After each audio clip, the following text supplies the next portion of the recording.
An extreme weather warning for the future from high. Lunchtime news with Lucrezia Millarini. Good afternoon. Scientists have laid out their clearest warning yet of the damaging effects of climate change on our country. The Met Office's latest report confirms our nation is getting hotter and huge showers that cause flash flooding are becoming a feature of our lives. And the forecasts are only getting more severe. In future, summer temperatures could regularly exceed 40 degrees Celsius. As our political reporter Shihab Khan explains, solutions are in short supply. Next, there has been the rise in the number of people who have been pinged by the NHS app and told to stay at home and self-isolate. Well, our health editor Emily Morgan is here. So, Emily, talk us through these latest figures. Well, they're quite extraordinary at the moment. Of course, there are some people who are now exempt, people who work in critical industries like travel. Emily, thank you.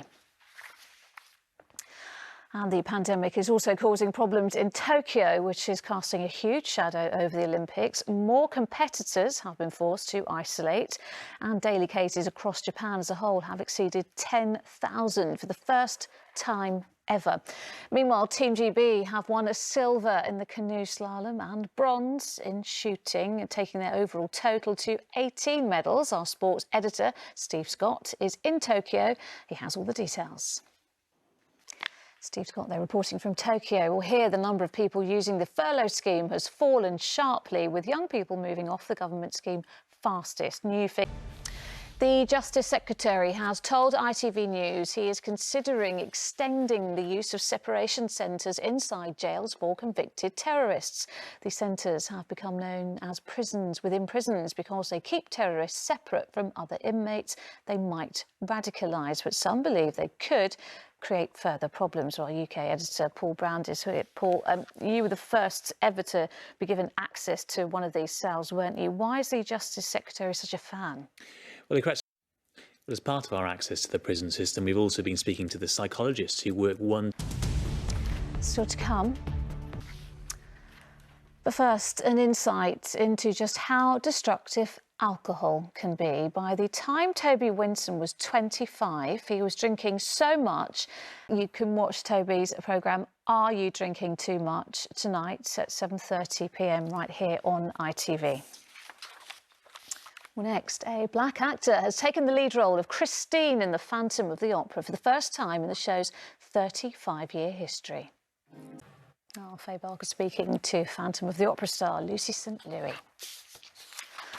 And finally, after 17 years of competitions that have launched some of the biggest pop acts out there, from Little Mix to One Direction, the X Factor is set to leave our screens. ITV has confirmed there are no current plans for another series of the talent show that also brought us the likes of Jedward and Chico. Sangeeta Lal reports on the end of a reality TV institution. Chico time. That is it this lunchtime. Mary will be here with the evening news at 6:30. The news where you are follows the national weather. But for now, from everyone on the team here, bye-bye.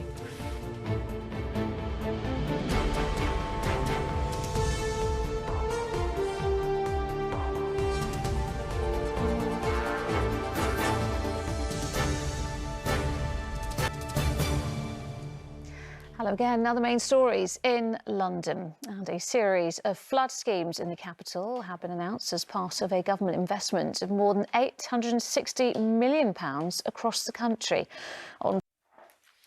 A jury has retired to consider its verdict in the trial of an East London MP accused of housing fraud.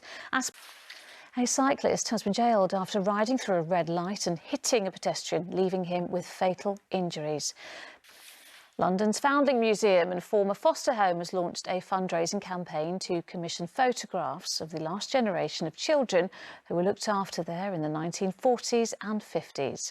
And indie film fans can rejoice as... Time for the weather now. Here's Philippa. And that's all from me. Charlene is back here at 6. Until then, enjoy your afternoon. Bye-bye.